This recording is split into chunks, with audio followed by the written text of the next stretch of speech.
நீங்கள் எலியாவினிடத்தில் பர்சனலா ஜெபத்துல, அழுகையில, கண்ணீரில, உபவாசத்துல எவைகளையெல்லாம் கேட்டீர்களோ அவைகளெல்லாம் உங்களுக்கு முன்னே ஒரு சால்வையை போல் விழப்போகிறது.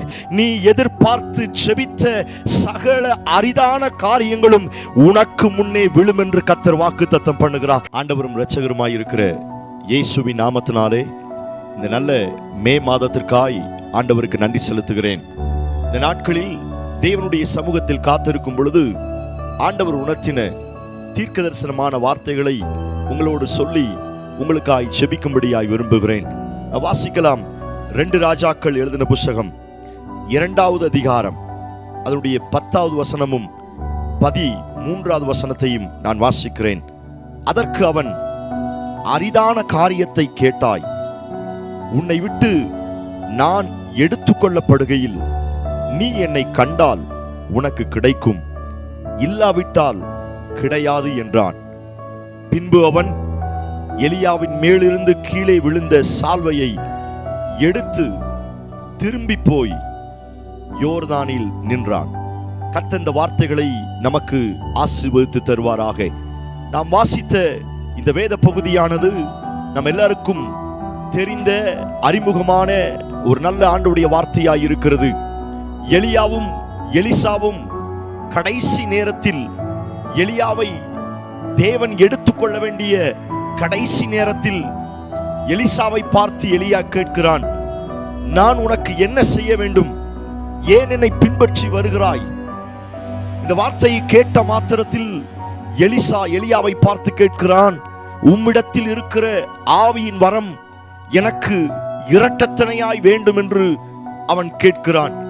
உடனே எலியா எலிசாவை பார்த்து, அதெல்லாம் உனக்கு கிடைக்காது, நீ அதுக்கெல்லாம் பாத்திரமான அல்ல, அதுக்கெல்லாம் நீ தகுதியானவன் அல்ல என்று சொல்லி அவனை மட்டுப்படுத்தாமல் எலியா எலிசாவை பார்த்து சொல்லுகிறான், நீ அரிதானவைகளை கேட்டாய், நீ அரிதானவைகளை கேட்டாய், ஆயினும் நான் எடுத்துக்கொள்ளப்படும் பொழுது நீ என்னை நோக்கி பார்த்தால் அது உனக்கு கிடைக்கும் என்று ஒரு விசுவாசமான வார்த்தையை சொல்லி எலிசாவை உற்சாகப்படுத்துகிறதை நாம் பார்க்க முடியும். இவர்கள் பேசிக் கொண்டிருக்கையில் பரலோகத்திலிருந்து தேவ தூதர்கள் அக்கினிமயமான ரதங்களோடு இவர் இருவரையும் பிரித்து எலியாவை எடுத்துக்கொண்டு போனார்கள். எலிசா எலியாவை பார்த்து, இஸ்ரவேலுக்கு ரதமும் குதிரை வீரருமாய் இருந்தவரே, என் தகப்பனே என்று எலியாவை பார்த்த அந்த நேரத்தில் இவன் எதிர்பார்த்த எலியாவின் மேலிருந்த சால்வை கீழே விழுந்தது. அவன் அதை எடுத்தான் என்று வேதத்தில் வாசிக்கிறோம். எலியா எலிசாவை பார்த்து சொல்லுகிறான், நீ கேட்ட காரியம் அரிதாயிருக்கிறது, அது பெரிதாயிருக்கிறது, அது கடினமான ஒன்றை நீ என்னிடத்தில் கேட்டாய், ஆனாலும் நீ என்னை பார்க்கும் பொழுது அது கிடைக்கும் என்று நம்பிக்கையோடு அவரிடத்திலே சொன்னார். எலியாவை எலிசாவை பார்க்க பார்க்க ஸ்தோத்திரம், அவர் மேலிருந்து ஒரு சால்வை விழுந்தது என்று வேதத்தில் வாசிக்க முடியும். பிரியமான தேவனுடைய பிள்ளைகளே, இந்த மே மாதம் நீ எலியாவாய் இருக்கிற இயேசு கிறிஸ்துவினிடத்தில் என்ன அரிதான காரியங்களை கேட்டாலும் அந்த அரிதான காரியங்கள் ஒரு சால்வையை போல உங்களுக்கு முன்னே விழும் என்று கர்த்தர் வாக்குத்தத்தம் பண்ணுகிறார். எத்தனை பேர் இந்த வார்த்தைக்கு ஆமேன் சொல்றீங்க? நீங்க இந்த வார்த்தை ஆமேன் சொல்லி ஏற்றுக்கொள்ளுங்க. இந்த மே மாதம் நீங்கள் எலியாவினிடத்தில் பர்சனலா ஜெபத்துல, அழுகையில, கண்ணீரில, உபவாசத்துல எவைகளையெல்லாம் கேட்டீர்களோ அவைகளெல்லாம் உங்களுக்கு முன்னே ஒரு சால்வையை போல் விழப்போகிறது. எத்தனை பேர் இந்த வார்த்தைக்கு ஆமேன் சொல்றீங்க? அது எவ்வளவு பெரிய அரிதான காரியமாய் இருக்கலாம், அது எவ்வளவு பெரிய நடக்க முடியாத அல்லது என்னுடைய இருதயம் நம்ப முடியாத பல அரிதான காரியமாய் இருந்தாலும் சபையே, தேவ பிள்ளையே, இந்த வார்த்தைக்கு ஆமென் சொல்லி ஏற்றுக்கொள்ளுங்க. நீ எதிர்பார்த்து ஜெபித்த சகல அரிதான காரியங்களும் உனக்கு முன்னே விழும் என்று கர்த்தர் வாக்குத்தத்தம் பண்ணுகிறார். நான் இந்த வார்த்தை இப்படி சொல்லுகிறேன், உனக்கு அரிதான காரியம்தான். ஸ்தோத்திரம். நீ தேவனுடைய சமூகத்தில் கேட்ட காரியங்கள் நடப்பது சந்தேகத்துக்குரிய காரியம்தான். உனக்கும் சந்ததிக்கும் அதுக்கெல்லாம் ஸ்தோத்திரம் பாத்திரவான்கள் இல்லாமல் இருப்பது உண்மைதான். ஆனால் இந்த மே மாதம் நீ ஆண்டவரிடத்தில் ஜெபத்தில், உபவாசத்தில், கண்ணீரோடு என்ன அரிதானவைகள் கேட்டாலும் அவைகள் நீ எட்டி பிடிக்கிற தூரத்தில் உனக்கு கீழே விழும் என்று கர்த்தர் வாக்குத்தத்தம் பண்ணுகிறார். எத்தனை பேர் இந்த வார்த்தைக்கு ஆமென் சொல்றீங்க? இந்த வார்த்தைக்கு ஆமென் சொல்லி ஏற்றுக்கொள்ளுங்க. இந்த மே மாதம் அரிதானவைகள் உனக்கு முன்னே விழப்போகிறது. ஹல்லேலூயா, ஸ்தோத்திரம். நீ எட்டி பிடிக்கிற தூரத்தில், ஹல்லேலூயா, நீ கையை கொண்டு எடுக்கிற தூரத்தில் நீ விரும்புகிற சகல அரிதான காரியங்களும் அவர் மேலிருந்து விழும் என்று கர்த்தர் வாக்குத்தத்தம் பண்ணுகிறார். எத்தனை பேர் இந்த வார்த்தைக்கு ஆமென் சொல்றீங்க? நான் சொல்லுகிறேன், நீங்கள் எதிர்பார்க்கிற அரிதான அந்த ஒரு காரியம் இந்த மே மாதம் உங்கள் வீட்டின் மேலே விழப்போகிறது. ஹல்லேலூயா. நான் சொல்லுகிறேன், மனிதனிடத்திலிருந்து அல்ல, ஸ்தோத்திரம், உறவினர்களிடத்திலிருந்து அல்ல, ஸ்தோத்திரம், மற்றவர்களிடத்திலிருந்து அல்ல. இன்றைக்கு நீங்கள் எதிர்பார்க்கிற அரிதான காரியம் எலியாவின் மேல் இருந்து விழப்போகிறது. இந்த வார்த்தைக்கு ஆமென் சொல்லி ஏற்றுக்கொள்ளுங்க. எலியாவை போல பரிசுத்த ஆவியானவர் உன் தலையின் மேலே பறந்து கொண்டிருக்கிறார். எலிசாவாய் இருக்கிற நீ எலியாவை பார்க்க பார்க்க, ஹல்லேலூயா, அவரை பார்க்க பார்க்க அவர் மேலிருந்து உனக்கு தேவையான, உன் குடும்பத்திற்கு தேவையான, உன் பிள்ளைகளுக்கு தேவையான சில அரிதான காரியம் விழும் என்று கர்த்தர் வாக்குத்தத்தம் பண்ணுகிறார். எத்தனை பேர் பெற்றுக்கொள்வதற்கு ரெடியாய் இருக்கிறீர்கள்? ஆமென். இந்த வார்த்தையை ஆமென் சொல்லி ஏற்றுக்கொள்ளுங்க. இன்றைக்கு அந்த அரிதான காரியம் கர்த்தருடைய ஆவியினால உனக்கு கிடைக்கும் என்று கர்த்தர் வாக்குத்தத்தம் பண்ணுகிறார். எத்தனை பேர் இந்த வார்த்தைக்கு ஆமென் சொல்றீங்க? நம்ம செய்ய வேண்டியதெல்லாம் ஒண்ணே ஒண்ணு, அவரை பார்க்க வேண்டும். ஹல்லேலூயா. மனிதனை அல்ல, உபத்திரவங்களை அல்ல, பிரச்சனைகளை அல்ல, ஸ்தோத்திரம், எனக்கு முன்னே இருக்கிற மற்ற சூழ்நிலைகளை அல்ல.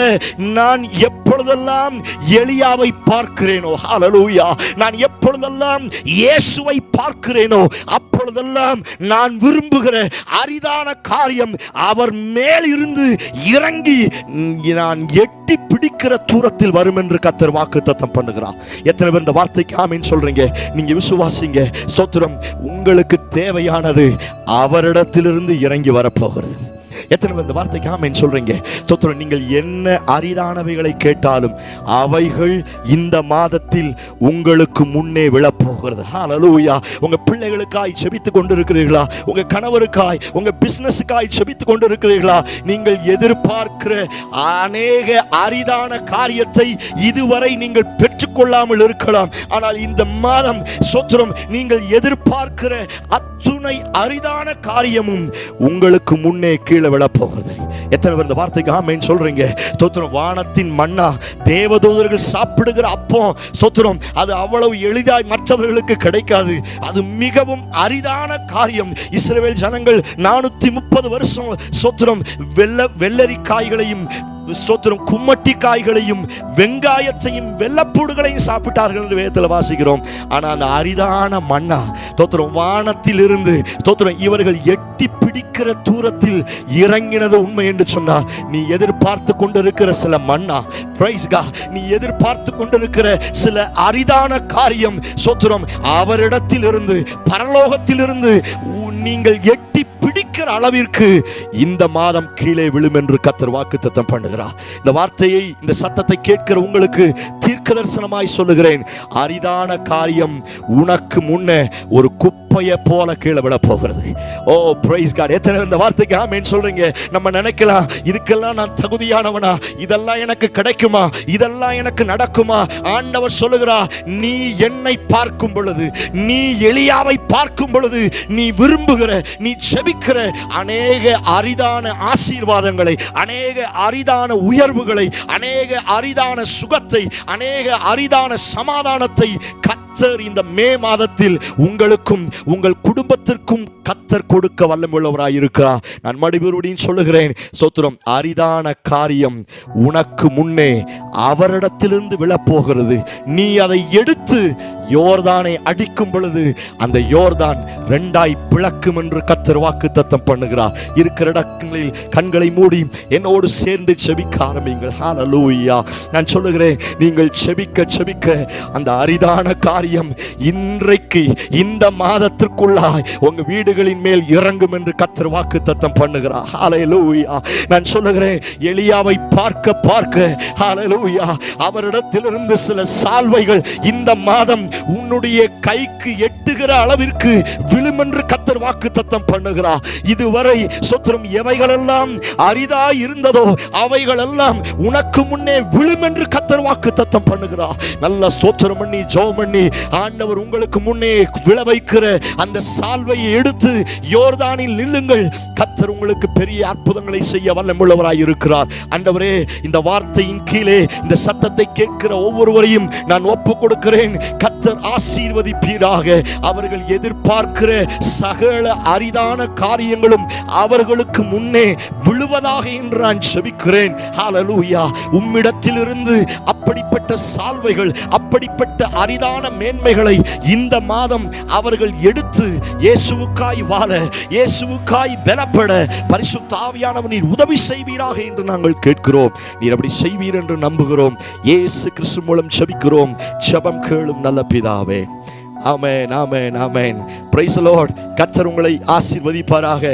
விசுவாசத்தோடு ஆமென் சொல்லுங்க. அரிதானவைகள் அத்தனையும் அவரிடத்திலிருந்து உங்களுக்கு முன்னே, நீங்கள் எட்டி பிடிப்பதற்கு முன்னே விழும் என்று கர்த்தர் சொல்லுகிறார். Praise God. God bless you. கர்த்தர் உங்களை ஆசீர்வதிப்பாராக. ஆமென்.